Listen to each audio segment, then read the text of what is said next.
Just another routine mission. Why do they always say that before a mission? Of course it's routine. You haven't done anything yet. It's everything that happens along the way. The choices you make, the paths you choose, that turn the routine into anything but. Of course, that's how it started. A routine mission, answering a distress call. And look where that got me. We were testing out the Normandy, Captain Anderson's new ship, when the distress call came in. An Alliance patrol on Eden Prime had been attacked. They'd seen something they couldn't explain. And whatever it was massive. I hit the ground with my lieutenant, Caden Olenko. A good kid, loyal, by the book, with a talent for biotics. We came across the lone survivor of the patrol, Gunnery Chief Ashley Williams. A soldier to the core. Tough, disciplined, ready to take on whatever came her way. Ashley joined up with us and took us to the spot where she lost her squad. That's when we saw it. The ship. Like nothing I'd ever seen. It was massive, scorching the colony and everything around it as it blasted away. We followed the path of destruction to an artifact, a beacon left by a long-dead race called the Protheans. The colony had dug it up, and whoever attacked them had tried to take it. Chief Williams made the mistake of getting too close. It hit her with some type of energy. I grabbed her and threw her out of the way. And that's when it hit me. Hard. Every muscle in my body went rigid. I couldn't move. Could barely breathe. Everything went black. And then I saw something. A vision. Dream. Nightmare. By the time I woke up, we were halfway to the Citadel on our way to meet the Council. I was expected to explain what I'd seen. Anderson came along.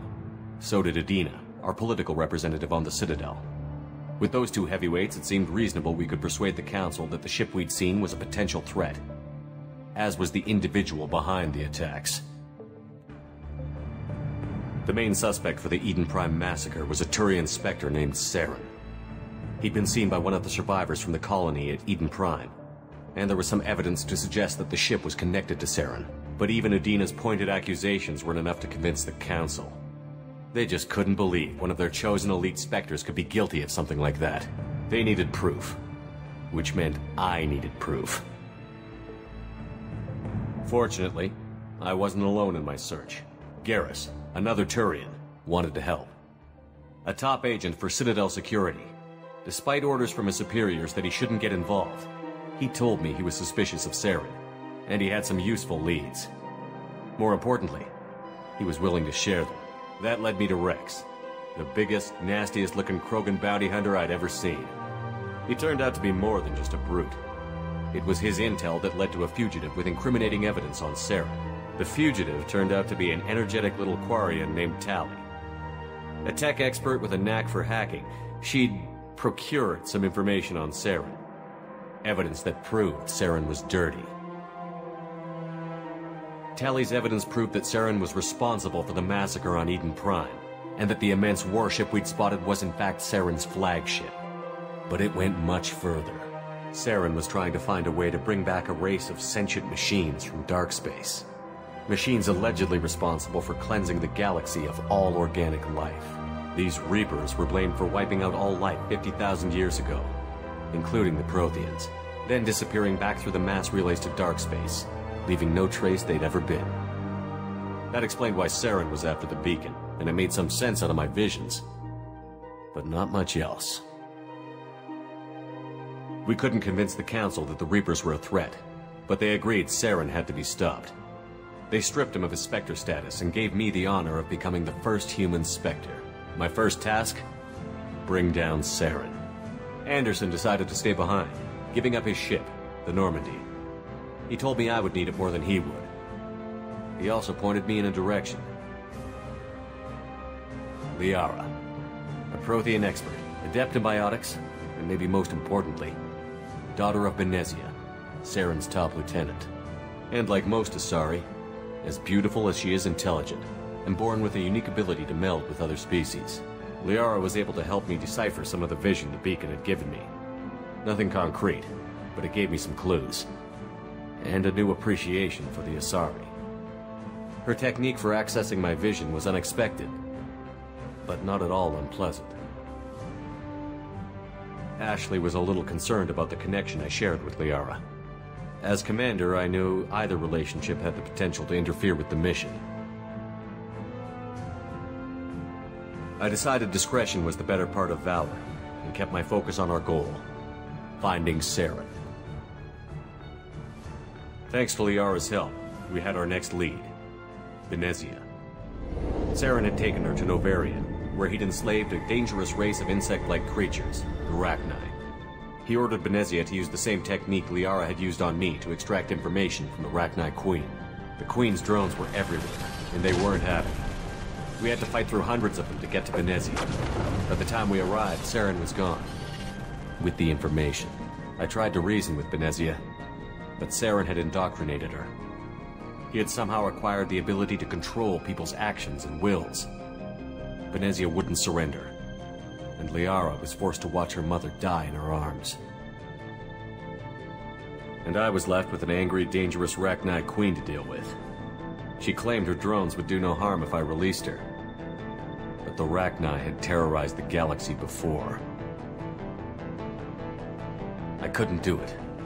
I wouldn't doom an entire species for past sins. And the Queen was true to her word.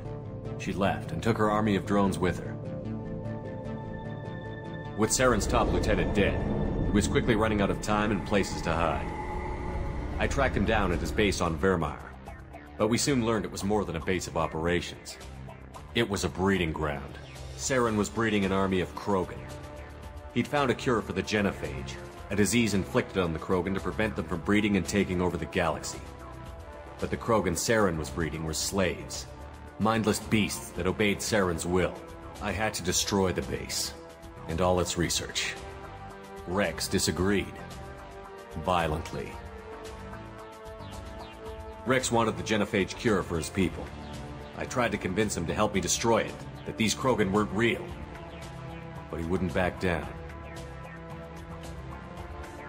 Fortunately, Rex is smarter than he looks.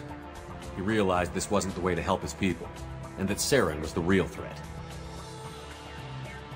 When we finally got to the center of the base, I realized just how close Saren was to completing his plan. He was already in communication with the Reapers. Sovereign, Saren's flagship we'd all assumed was just a ship, was a Reaper. It spoke to me, threatened me. I could feel the menace it had for every living thing. It wanted me dead. It wanted us all dead. And I knew it was capable of doing just that. What I couldn't understand was why Saren would help it. But there was no time to think about it. Sovereign knew where we were. We had to destroy the base and get the hell out. I split up my team in 2 squads, sending Ash with one and Kaidan with the other as a distraction. We had a nuke, and we planned to use it. Before we could detonate the bomb, Saren showed up. We fought. I stalled him to make time for my team. And in talking to him, I realized the truth. It wasn't Saren who was indoctrinating everyone. It was Sovereign. The Reaper. And Saren was in deeper than all of them. He tried to convince me he was still in control. Said he found a way to reduce the Reaper's influence, but he was kidding himself. Or believing the lies Sovereign was telling him. Before I could convince him to stop, he ran, leaving me just seconds to extract my squad mates. I tried, but I wasn't fast enough. I could only save one of them. Kaidan was a good man, and a great soldier. But I had to choose, and I chose Ash. That was the last time Saren would slip away from me. I knew then, the next time we met, one of us would die. With my team mostly intact, we chased Saren and his army to Ilos, a long-lost planet that had once belonged to the Protheans. As we prepared for what we knew would be a desperate fight, I spoke to my crew. We were just one ship, against Saren's growing army. I assured them all that despite the odds, we could defeat him. I'd never tell anyone, but I had my doubts. Leaving Kaidan behind had hardened my resolve, but revealed a soft spot in my defenses. How many more friends and allies would I be willing to sacrifice in order to stop Saren? We arrived on Ilos close behind Saren. Once on the planet, we discovered a Prothean databank that helped me put the final pieces of my vision together. The Reapers had come 50,000 years ago, and every 50,000 years before that, each time purging the galaxy of life. The Protheans had fought and died, like every species before them. But a few survived long enough to leave a parting gift. The Protheans had discovered that the Citadel was the key to controlling the mass relays. By sabotaging the Citadel, they found a way to close the relays to dark space, slowing the Reapers' return, giving us the time we needed to find a solution to stop the Reapers once and for all. Saren knew this. He was leading his army to take control of the Citadel and re-establish the relays to dark space, bringing the waiting Reapers here to destroy us all. We followed him to the Citadel. It was intact, but heavily damaged. He had caught the Council fleets by surprise, and they were only now regrouping. And with Sovereign as his flagship, there was little hope the fleets could counterattack with enough strength to take back the Citadel. But Saren was done running, and I was done chasing him. As the Alliance and Citadel fleets battled Saren's army outside, I cornered the Turian bastard in the Citadel tower and confronted him. He died believing that the Reapers would save him. As I fought to regain control of the Citadel, the Council's flagship, the Destiny Ascension, fell under attack. Despite Saren's death, Sovereign and Saren's army continued to fight. The Council was aboard the Destiny Ascension, and they were requesting assistance. But I knew in order to help them, I would have to put our human Alliance fleet in jeopardy. The Council had to be saved. They represented the hearts and minds of the galactic community. Without them, the fleets would be in disarray. Even with the Citadel back in my control, Saren defeated, and the Normandy leading the combined galactic fleet, the battle against Sovereign, a single Reaper, was relentless. It took the combined fleets of humanity and the other races, but in the end, Sovereign fell. But the costs were immense. While humanity's efforts in the war earned us our first seat on the Council, it was a hollow victory. The Reapers were still out there. I knew the fight was far from over, but as the one who'd led the fight against Saren, I was given new responsibilities. The choice of humanity's first counselor was left for me to decide. On the one hand, Udina, the lifetime politician. Ruthless and ambitious, he would easily navigate the political landmines that would soon be put in front of him. The other choice, Captain Anderson, the career soldier. Tough but fair, but a friend, and someone I could trust. Both great leaders in their own right. Anderson didn't want the job, which was a sure sign he'd be perfect for it. No ambition to get in the way. The war was over. The threat had passed. In time, the Council would rebuild itself. The Citadel could be repaired. Even the pain of lost friends would fade. But none of that mattered if the Reapers were still out there. And if they were all as powerful as Sovereign, we had to find a way to stop them. I had to find a way. I gathered my crew, took my ship, and went in search of answers. Officially, the Council would only say I was assigned to cleanup duty, rooting out any remnants of Saren's army.